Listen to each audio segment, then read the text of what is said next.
دا غاغ در دیر بدی او قدرتی کار دی یو غاغ خوزی بیا ورته بل زخمی شي غاغ یو ځین بل بربند شي که نو هغه متاثر شي زما په دې خوله کې اسم یاد نه دي چې زما غاغ یو یا دو به یې خپل نور نشته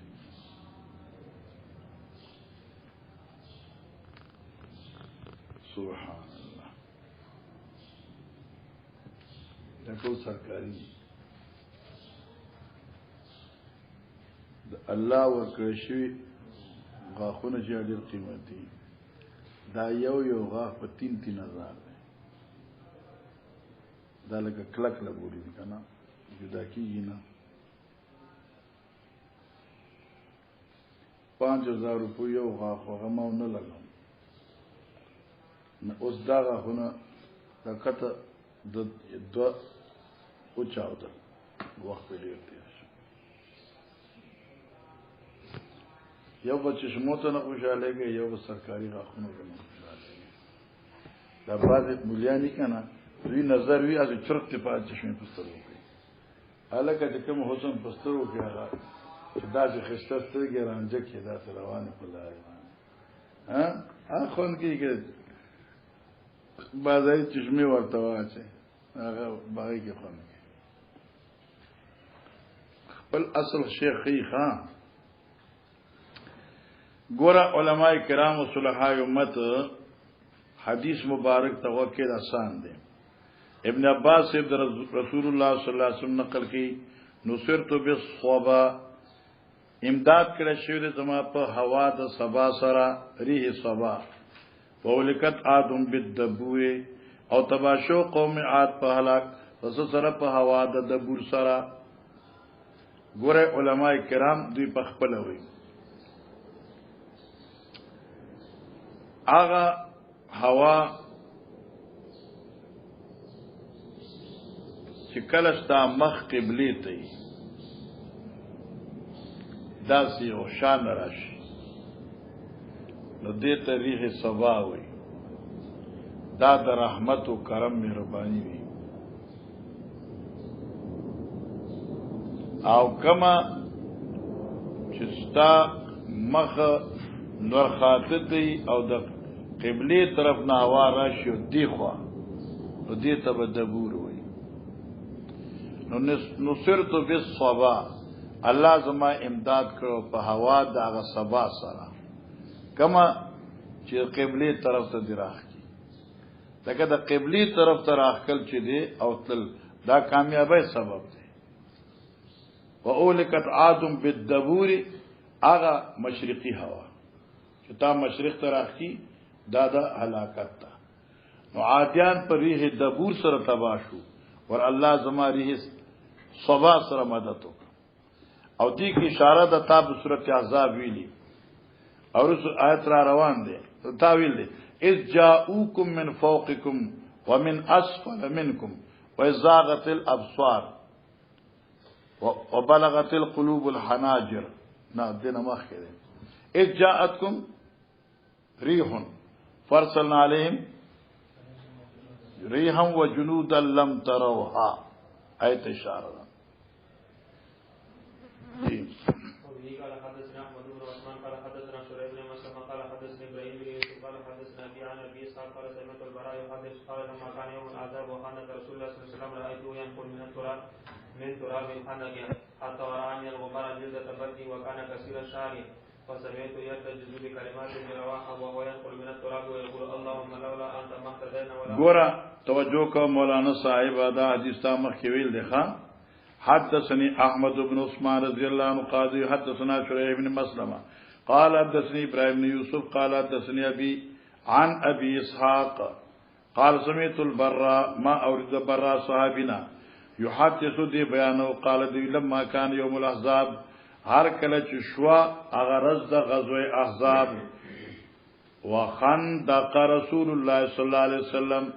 او کنستل کړو پیغمبر علیه السلام مت خطا شي بعض خلک وي لما كان يوم الاحزاب وخندق هر کله چې رز د احزاب او د خندق وا نه هر کله چې وا رز د احزاب وخندق رسول الله صلی الله علیه وسلم او کنستل کړو پیغمبر علی السلام درایت مولد پیغمبر اسلام ينقل من تراب الخندق چغی خاور غرزولی خاور د خندق حتا وارا عن الغبار تر دې چې پټ کړي و د موږ نه دوړو جلدت بطنی سرمنه د خېټه د پیغمبر اسلام د نبی اسلام د خېټه سرمن چوا نو دا پټ کړي و موږ نه معنا د سرمنې باندې خاور رااله چې خاور راځي د سرمن خو نه ښکاري کنه نماز پیغمبر علیه الصلاۃ والسلام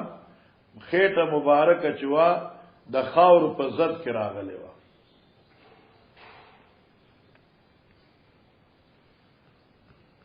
خ وکانه کثیر الشعر او پیغمبر علیه السلام د غنو ویختو خاون نو په خېټه په سینې مبارکه باندې غن ویختو حالانکه تاسو مشکات ویل دي بخاری کې بدر تراشی ترمذی کې براشی وکان رسول الله صلی الله علیه وسلم ذو مسربه طويله ویل چرته پیغمبر اسلام خاوند د ذو مسربیو مسربه دي توي چې دې سینې نه چې نامه پوری لیکاله ودا نو په دې باندې وختو نور دې خو آفا وختنو بعد سړی لکه مونږه دلته وختو دي دلته وختو دي نبی اسلام بس دې نه واله داس خسته نه لهنو د وختو انو دې خو آفا وختنو قالت ذو مسربه طويله خاوند د یو مسربیو یعنی د یو نیغي لیکيو د وختو او دل تراغه چې پیغمبر علی السلام کثیر الشعر اوس بس کوي بعض خلکوی چې ترجیح د بخاری روایت لپاره ده لکه دا خبره خوندوره نه ده تبو چې خاوند زو مسربی وو لیکن دا مسربه چې ونه دا د غنو وختو وا دا مسربه چې وا دا د غنو وختو وا چې څومره لوخو وختل لګ خو غنو بس خبر اخلاص شو صحیح شو ستاشم دغه سویل دي چلو فسمیت یرتجز بکلمات ابن رواحه ماواد پیغمبر علیہ السلام نه چغی یرتجز بداهتن رجز اشعار وی دا هغه کلمات عبد الله ابن رواحه وينقل من التراب خاور غرزولی اوی چې اللهم لولا انت ما تدینا ولا تصدقنا ولا صلينا فأنزلا سكينة علينا وثبت الأقدام إلا قينا إن الأولى رغبوا علينا ده اسم شر إن الأولى دا مشركين رغبوا علينا مال شودي په منګ باندې په دشمنی سره وإن أرادوا فتنة أبينا او چې کله دوی اراده د جنگ او د شرک کوي نو موږ انکار کو قال ثم يمد صوته باخرها نبی علیہ السلام بیا آخری ټکی باندې आवाज دی وداو لك ابینا داس چلو دیکھ موږ مخکې باز کړی چلو آسان دی انا عبد الرحمن هو ابن عبد الله بن دينار عن ابي ان ابن عمر قال اول يوم شهدت يوم الخندق ان ابن عمر سے قال اول يوم شهدت اړمبه رز چې د جهاد ته حاضر شو ما یوم الخندق پرون تعویلو بدر ته حاضر شو احد ته حاضر شو عزت وړي کې ان احد پسې بیا د خندق رضوا بیا د 15 کال عزت ټیک ته تدلار شو ٹھیک شو چلو وبه قال حدثنا ابراهيم بن موسى قال اخبرنا هشام عن معمر عن الزهري عن سالم عن ابن عمر رضي الله تعالى عنهما قال اخبرني ابن طاووس عن كلمة بن خالد عن ابن عمر قال دخلت على حفصة ونوساتها تنطق قلت قد كان من امر الناس ما ترين فلم يجعل لي من الامر شيء فقالت الحق فانهم ينتظرونك واخشى ان يكون في احتباسك عنهم فرقة فلم تذهب حتى ذهبا فلما تفرقنا خطبا معاوية قال من كان يريد أن يتكلم في هذا الأمر وليطلع لنا كأنه كان نحن بس أحق به. گورا علماء کرام دې حدیث کې اشاره ده واقعي د جنگي صفین ته. خلق جنگي صفین دا په تشدید د فاس جنگي صفین دا مشهور جنگو چې حضرت معاویه رضی الله تعالی عنہ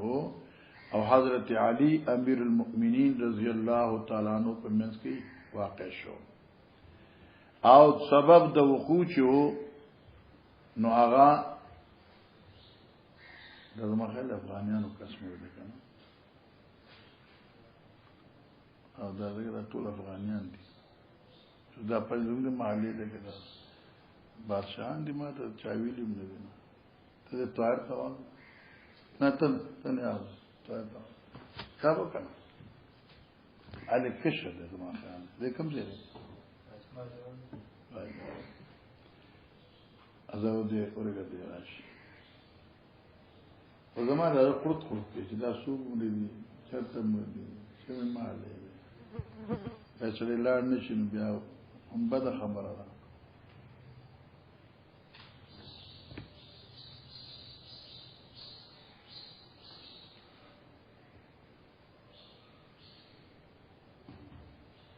زدا ور کوم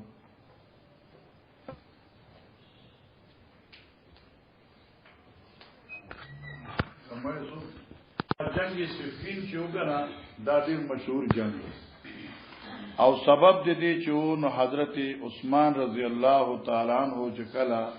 د سبایا د قوم د لاس شهید کړي شو خلافت خو حضرت علی رضی الله تعالی ته ملاو شو حضرت امیر معاویه رضی الله عنه چې نو هغه حضرت علی سے بتوي چې ته د عثمان د قاتلینو بدلا وا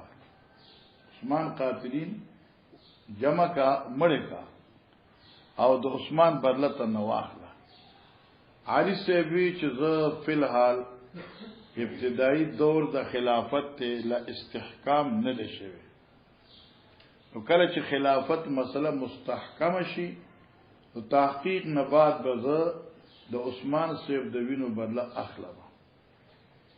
حضرت معاویه سے بنجته بمخ کې اخلي خیر بهر حال د دې په منځ کې دا سلسله چلی دله حضرت معاویه سے چې د شام کې حضرت علی سے چې د په عراق کې د حضرت معاویه سے او د علی سے په منځ کې چې جګړه شروع شوه دا تقریبا 36 ذوالحجه وا هجری خان لمیاشتا ذوالحجه او هجری 36 وا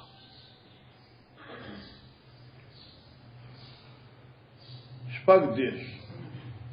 او حضرت علی صاحب رضی الله تعالی عنہ د عراق نا اتیا زرا فوج هغه د حضرت معاویه سے مقابله لپاره روان اویا زرا فوج 80,000 فوج پدې کې اویا صحابه بدرین او سو هغه صحابه چې هغه د بیعت رضوان والو او سلور سو معام مهاجرین و انصار یاد شو 70 بدرین ابا جنازه بزی کنا اتبم لاړ شو نو 70 بدرین شو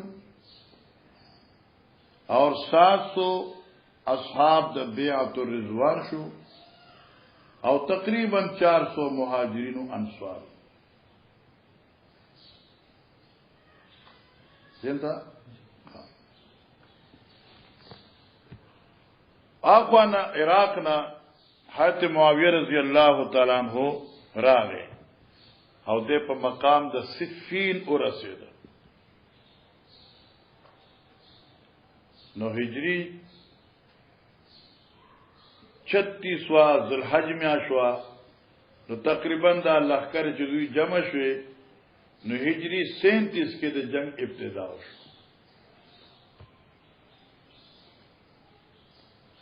او دا د 37 نه د جنگ ابتدا شو او تر هجری 38 پورې یو کال پورې جنگیدل ولکه داسې مستقل جنگ نو شوه داسې حمله په حمله باندې 50 کسان لګلی 10 کسان لګلی 100 کسان لګلی پای کې ډېر صحابه شهیدان شومو آخر په دې جنگ کې عمرو ابن العاص رضی الله تعالی عنہ چو دا انتهایی د عربو یو ډیر قابل شخصیت او د حضرت معاویه رضی الله تعالی عنہ د فوج کمانډو او مشورې به د معاویه سره لدی ورکول د انتهایی په انسانو ابا ابو موسی الاشعری رضی الله تعالی عنہ د حضرت علی سے طرف نو تقریبا پدی 37 نا ته 36 نا تر 37 پوری 90 معرکې شوې 90 معرکې ان لس اتیا جنگونه شو وقتن آخر علی صاحب اعلان وکړ چې د معاویه سے فوج دی اوس کمزورې دی ادیب تختی غم مکه واقعي فوج کم نو عمرو ابن العاص یو نو دې ډیرو خيار دوی دا مشوره وکړه چې موږ به داسو کو چې دا مصحف عظیم د قران عظیم لوی نسخه وا دا په نيزو کې چتګو او ور سره به نور قران مجدونو په نيزو کې اوچت کو او موږ به د معاویه سے دغه دیاری سے فوج طرف ته روان یو د دې موږ ته په خپل دالو ورزي د قران احترام دی وجنا اعظم بچاو په پدی وش دوی چې روان شو حضرت علی سے پوښتنه چې د دیوس موږ سره سیاست کوي په فوج د علی صاحب کوم داسې خلک پیدا شو چې علی صاحب ته چې ګوره دا معاویه سے کومه قران او سنت ترابله نو نن دې په خپل قران راغست دې مونږ لرابلی نو دې سر جنگ کو نه دي پکار مصلحت پکار مصالحت پکار دي دا لوی سیاست په دې مصالحت سره هغه جنگ ختم شو موقوف شو یو خو عمرو ابن العاص ابو موسی الاشعری رضی الله عنهما دا د دواړو فریقینو مشران دوی ته اختیار ورکړ چې تاسو کوی نو کوي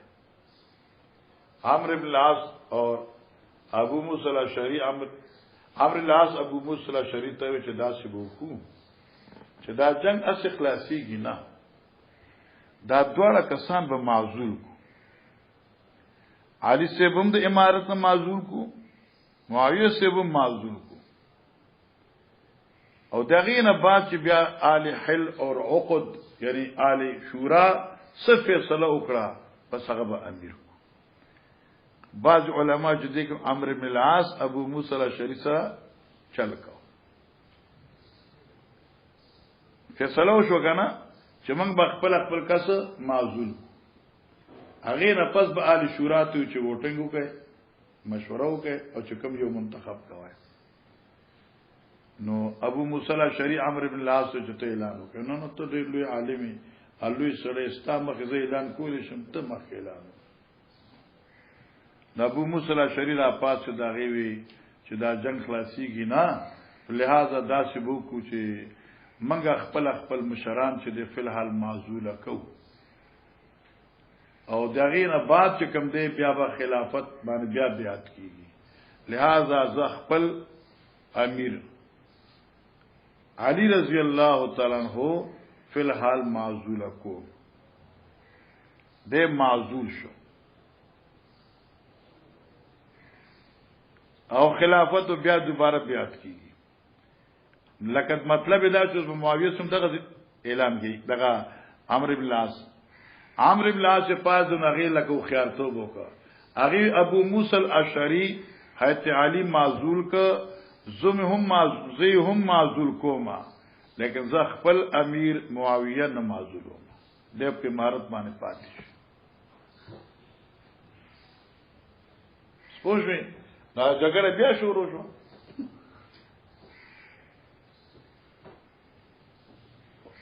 پوښګنا دا سلسله بیا دغه شو او خیر باغ بیا دمره تنازع نه وشوي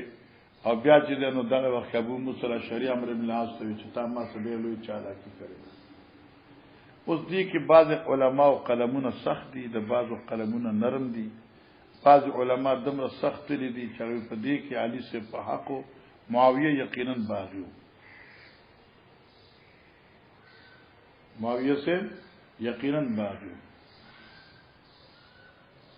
اور بعض علما حضرات چې کوم دین په دې کې لګ لحاظ کړی دی چې حق په لاس حضرت علی کې او په دې مسله کې حضرت معاویه په حق نو کومه ورته باغی نشو ځکه لوی صحابي دی دم رویل شو چې حق په لاس حضرت علی سره او دا لګ د انصاف خبره بعض علماء پای کې ډېر تعصبي دا نصر الباری والا دیم دلته لیکل دي چې معاویه سے باغی و دې په دې خبره کې دې باغی او البدایه والنهایه نه معلومیږي چې صرف دمرا چې حضرت علی صاحب حق و اما معاویه سے دې په حق باندې نو خو مجتهد وو او دوی دا جګړه او نزاع چې ونه دا اجتهادي و لہذا موږ باغی نشو ویل پاتجا حدیث مشهوره چې حضرت عمار په باره کې جو ستقتلک فئه الباغیه تاب یو باغی فتنه وجنی نو هغه خو د علی صاحب مرګره او د معاویه صاحب د لخر والو وجل شو ډیر خلقوی چې دا نبی اسلام عمار ته ویلو چې ستقتلک الفئه الباغیه او فئه باغیه معاویه صاحب د ځان لہذا معاویه باغی دی او کله چې خلقوی معاویه صاحب ته چې ته باغی ذکر پیغمبر صاحب د حدیث دی نو معاویه صاحب ورته چې دا خو علی وجل دی علی کې زم مقابله کې نه را لګل دې بنو وجل کېده نو دې اغیز موږ تراولې ک مقابله کې دلته زمان لخر نه مړ شو نو اصل چې دې قاتل معاویه دغه دی علی صاحب دی حضرت علی صاحب کې زدا عمار ز قاتل ما چې ما دې جنگ لګلې دی بیا خو نبی اسلام د حمزه قاتل دی ځکه چې پیغمبر اسلام د حضرت حمزه احد ته لګل دا بغال ته یغي قاتل جوړیږي صحابه لوی شخصیات وکړه لیکن زه دغه توجیه به تاسو بخاری جلد اول کې کوم چې د باغین مراد ټیک د باغی دی لیکن ګوره نبی اسلام وی الفئه الباغیه تاب وجنی یو فئه باغیه هغه فئه باغیه چې د اسلام نه باغی ده هغه د عبد الله ابن سبا ډاله او په دې لخر د حضرت معاویه صاحب کې دا خلق نور هم ننوتیو لپاره افساد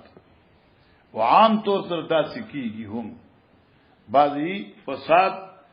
فسادیان وی په یو جماعت کې درنشي وی او هغه کې خپل دمره نمبر جوړی کړی وی چې اصل د جماعت افراد خلق رسو پریخي وی دا صوفي محمد چې دې چې د بدر او په دې سواد کې او په دې ملکان په دې علاقو کې چې دې ناکام شو دای وجه دا و چې دې به چې سبب په فلان کې زبان حمله او موږ فلان کې ځکه سبا دار کار کو سبب دا کار کو کسان به حکومت نو دغه غټور رازونه مخ کې فاشو چې فاشو کار خراب شو دارو چې دا لوی جلسه شو صوفي محمد صاحب جلسه کړو لویا راي اعلان نو کړ هغه تقریر کړ مزدار د چې بس کړ په خلق ورته چا مرګور ورته چې ته اعلان وکړه چې د حکومت دا نظام کفري نظام دی او موږ د اسمبلیان نه منو موږ د های کورټ نه منو موږ د جج نه منو فلان کې کنه سپریم کورټ نه منو دا ټول کفري نظام دی کافر دی دغه تحقیق خلاص کړو دا وته بیا نور خلقو وي چې نور دې لا هغه اعلان وکړي چې هغه اعلان وکړي نه پس په سواد کرفي شو دا خو په دې باندې چاویلو چې کوم د دې مریدان جوړ شو او په حقیقت کې مخالف دا په هر جماعت کې داسې افراد وی ایا خپل نمبر جوړی کیو پر جماعت کې فساد شروع اوس دې حدیث کې د جنگ صفین ته اشاره ده په دغه وخت کې د حضرت ابن عمر رضی الله تعالی عنہ چېونو دې لکه شورا کې دا چې امیر سوق جوړ کو سوق نه جوړو انو دې راغې خپل روح حفصه څخه حفصه د نبی اسلام بیبي ده نو دې غسل کړه کونسونه لا وبس رسیدلې زنانی کا غسل کې دې کې صدا انو دې خورته چې داس چل دې مال په نس حکومت کې صحیح سم ملاو شو نه نور څه او نه مشوره ده حضرت حفصه ورته په منډه لار چې مشورې زیاته او کته مشورې ته نه ځي کې دې چې ستا په پاتې کې دوه فساد نور جوړ شي الله لار چې دا قوم د فساد نه منې کا خیر دې تعالی او تن نه ملایږي کوم مسجد شورا ته لار دې چلا حضرت معاویه د دې په منځ کې لغونه خبرې وشوي خو دې ځان برداشت کړ سخت خبره برداشت کړي چې قوم کې اختلاف را نشي هغه اشاره ده ٹھیک شو ورتوان زویان سالم عن ابن عمر قال واخبرني ابن طاووس ذا خبر ابن طاووس اکرمه ابن خالد عن ابن عمر قال دې دخلت على حفصه زرا لما خپل خور حفصه سخه ونوساتها تنطوف او کونسه دغه سسیدل دوبونه ای وخت تولی موري خنوي کنه پلانجي مانجه نه اوس خدا سي ماشينان دي چې سر تکي د وشکرسي قلت تیشو کنه کونسه پوشي کونسه پینه کنه قلت ابن عمر ما وي خپل خور ته قد كان من امر الناس ما ترينا اے خوري د معاملې د خلقو هغه ته ګوري یعنی امارت او ملک او بادشاہت باندې مشورې دي او فلم يجعل لي من الامر شيء ان ادراک لشي ماتا کار د خلافت او کار د بادشاہت نه صبرخه مان له چاته پوسونه اخر د لوی سړي دیو کنه فقالت نوې ورته خوري الحق زلاشا فإنهم ينتظرونك داخل استا انتظار کی دی واخشى يريكم ان يكون في احتباسك عنهم فرقه چې شیبا ستا په پاتې کېدو کې دغینا سبب د افتراق فرقه سبب د افتراق بین الجماعات کته نزینو کې دی شي چې جماعت کې ډله اختلاف پیدا شي لکه یو دوی شورا وی کنا پای کې خخ علماء ایو عالم شورا له نزي مطلب دا چې شورا به خو خني کنا بیا به خامخه به دي شورا کې به سمرګرو چې ډېر څه ندره هو چل دی کنا چې څه نزي نو ستا په نتلو سره افتراق پیدا کیږي فلم تداه نو دی خور نپر خود دارور حتی ضابط دیلار فلما تفرق الناس هر کلا چې خلک جدا شو خطب معاویه تو تقریر شروع کړ قال معاویه سے من کان یرید ان يتکلم فی هذا الامر اعتراض دکھانا او دا یعنی تعریض کو ان کے دے ابن عمر سے ہر غسو چې اراده کو ان کے دے چې دې خبرو کی ما سرا په دې امر دا خلافت فال یطلع لنا قرنه راوچتی کې مونږ ته خپل اخکر ان سر دوچت معنا دا عرب دستور الکه سو خبره کې سر دوچت کا معنا دا چې مقابله کړه اثران ځان اخکارا کا نو که څوک ما سره په دې کار د خلافت کې خبره کول غواړي فال یطلع لنا قرنه اخکار دي کې مونږ ته خپل اخکرې کې سر دې اخکار کې او دی وې څوک اعتراض وکړ تعریض فلنحن احق بي منه ومن ابيه ز معاويه او زما پلار من حقدار یو دغه سړی نه په امور خلافت کې او دغه د پلار نه یعنی د عمر نه او د ابن عمر نه من زیات حقدار په خلافت قال حبيب ابن مسلمه وی فهل عجبت ابن عمر چپ شو شاګرد هل عجبته جواب خو دی ورکړو کنه قال عبد الله وی فحللت حبوتي نو ما پرانی خپل لنګوټه پیژنې کنه حبوا هغه صادر دی چې سړی ناشتي او داسې ځان نه تړلی نو ما پرانی خپل لنګوټه لکه ګوره دا عبد الوارث کې ناشته داسې به عربو سره صادر تړ دی بچنا شو کنه په خپل مشران بډاګان داسې کول جماعتونو کې بناسم ځان به وتړ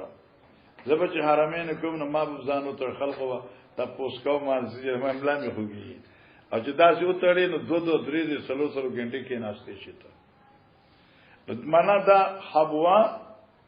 ما خپل لنګوټه پیژنې کنه هغه مې پرانیستا قام شروع دا معنی فحللت حبوتي ما اون غاړلې خپل مټي او بډي پیسې مې برکړي مټي موټوم بلې چې په خبره کوه ان اقولا چې زوی ما احق بیاض الامر منکا ډیر حقدار په مزه خلافت ستانا من هغه څوک دی قاتل کا چې تاسو جنگ کړو وابا کا استاد پلار سره علی اسلام په اسلام معاویه تو استاد پلار حقدار خلافت نه دی حقدار د خلافت هغه څوک دی چې تاسو استاد پلار سره غزوه احد او بدر کې د اسلام په سر جنگ کړو تاسو لا مسلمانان نه وي هغه تاسو اسلام تر هغه وخت له هغه حقدار او دې ځکه دا قول چې څوک وي چې دین مراد علی سیف دی اور ابن عمر سیف د حضرت علی سیف حمایت وکړ لیکن بدايه هغه ذکر کوي چې اصل قول مراد دا دی چې دین مراد ابن عمر او عمر دواړه دي یعنی منګه چې ته خو کافر یو پلاتم کافر په بدر او احد کې تاسو خو د اسلام خلاف راغلی وای من تاسو ر اسلام دعوت من راکاو تا چې مسلمان شکنی وجنو دي اعظم بالله سے بچ شوي نو اصل خلافت حقدار من یو دیو فخشیت ان اقول کلمتا ابن عمر زویر دن چې یو خبره تفرق بین الجميع چې په دې اجتماعیت کی اختلاف راشي جميع نمرا دا ټوله ډاله جميع من پوښو کنه چې زما په دې خبره سره تفریق را نشي بین الجميع په منځ د جماعت ته مسلمانانو چې زما پارټي به جوړ شي دای پارټي به جوړ شي وتصفق الدم او وینا بتوي شي ويحمل عني غير ذلك او يحمل اوچت کړي شي معنا مراد دې کلمې غیر د هغه نه چې زما مقصد دی لکه معنی دا وکړي کې دوه احتمال یو دا چې د علي ستان زیات حقدار دی یو دا چې زو زما پلار زیات حقدار دی ځدی مطلب خدا چې زو زما پلار حقدار دی او کې څوک دا نه چې دی وی چې علي حقدار دی نو دې علي حمایت وکړه نو وینه به توي شي کله کله دا ذکر وکم من آفت قولا صحیحا وافتو من فهم الصحیح سقیم نو کله کله فهم سقیم چې کوم د سبب د فساد جوړیږي زما مراد دین یو څه د اسلام مراد بل څه شي فساد جوړیږي فذكرت نماز یاد کړل ما هغه نعمتونه د الله اعد الله فی الجنان چې موږ په جنت کې تیار کړی جنتی نعمتونه راته په صبر باندې نو قال هو به حفظت وعصمت معنا حفظت ځان دې محفوظ ک وعصمت او بچو د جنگ نه کما خود کو کنه قال محمود وی عن عبد الرزاق ونو ساتها دلته نو ساتها دی ور التکی ها ونو ساتها او بعض روایت کی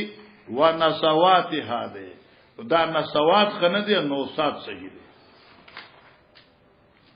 نو سات صحیح دی په مقالده نسا نواسات چلو ما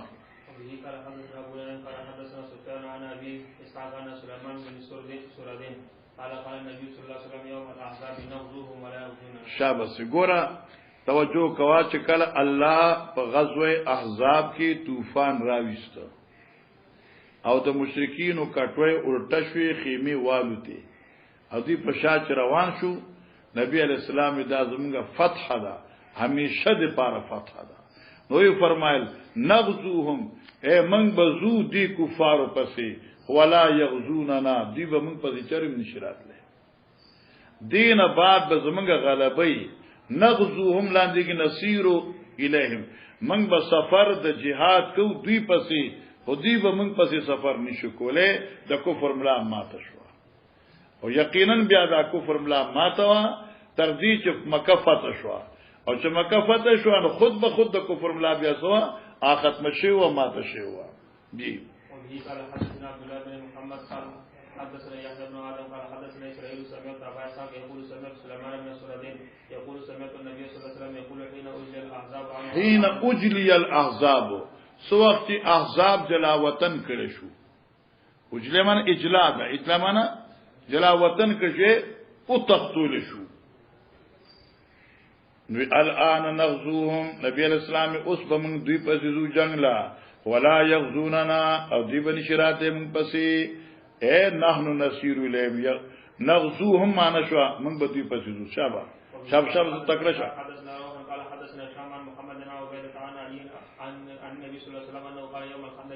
ګورا ما ته ګورا غزوه خندق کې چونکه نبی علیہ السلام د مازیګر مز به وخت شو بیا د عمر صاحب نوم مز به وخت شو خو دې حدیث کې خدا چې د حضرت نماز به وخت شو نو پیغمبر اسلام مشرکین ته خیر وکړي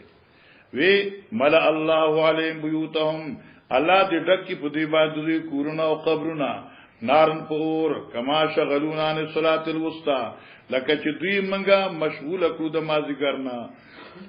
حتی غابت الشمس دا حدیث دې خبره دلیل شه چې صلات الوسطى مازیګر دی او جنگ به پکې نه کې مخ روایتونو کې برازي ٹھیک شو او دین معلومه شو چې کافر مشرک ته خیری جایز دی مخ کې دا آسان دی شابه منډي وا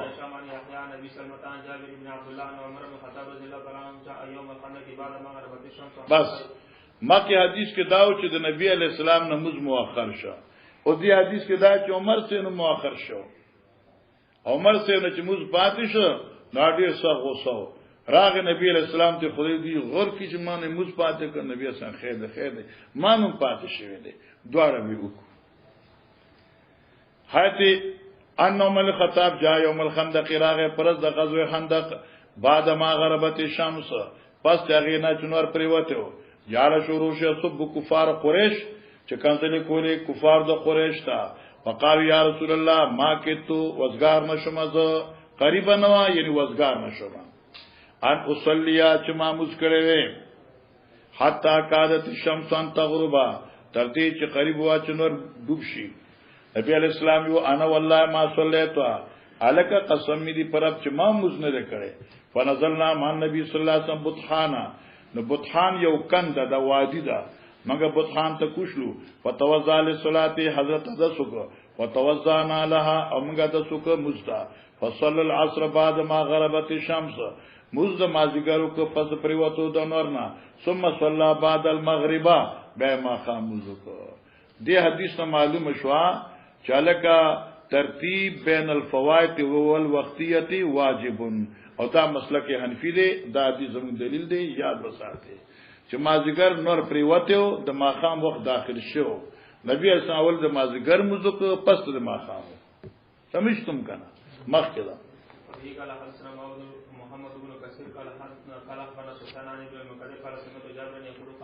شابه مری سیم راغل د پانی پاتې شابه ګورا نبی علیہ الصلوۃ والسلام پرز د غزوه احزاب کې وی من یاتینا بخبر القوم من یاتینا بخبر القوم یا رسول دې چې د بنو قریظه خبر را لراوړي یعنی بنو قریظه باندې حمله کول دي کنه الکه سوچتي چې لاړ چې د حالات معلوم کی چې جنگی تیارې کړې دي نه کړې او په کوم کیفیت باندې دي فقال زبیر انا جزم کنا ثم قال بیا نبی علیہ السلام من یاتینا بخبر القوم زبیر انا ثم قال نبی علیہ السلام من یاتینا بخبر القوم زبیر انا وقال نبی علیہ السلام ان لكل نبی حواریا ہر پیغمبر لپاره یو خاص مددگار خاص معاون خاص خدمتگار وی وان حواری الزبیر او زما خاص معاون مددگار زبیر دی چلو مخکې دا شاب شاب دعاګانې کان یقول نبی علیہ السلام چې غزوه احزاب کې وی لا اله الا الله وحده نشته لایق عبادت مگر یو الله دی اعز جندو غالب کا خپل لخر ونصر عبدو د خپل بنده امدادو کا مراد نبی علیہ السلام دی وغلب الاحزاب وحده او ضرور شو احزاب د کافرانو یوازي فلا شيء اباده سمانا پس نشته هیڅ شی پس ربنا معنا هر شی معدوم دی یو ذات رب باقی دی فلا شيء اباده هیڅ نشته پس ربنا معنا څنګه چې کافر نه ستو نابود کړ داسې به هر څه په دنیا کې نه ستو نابود شي پاتې به فقط ذات تبارک تعالی ويبقى وجه ربك ذو الجلال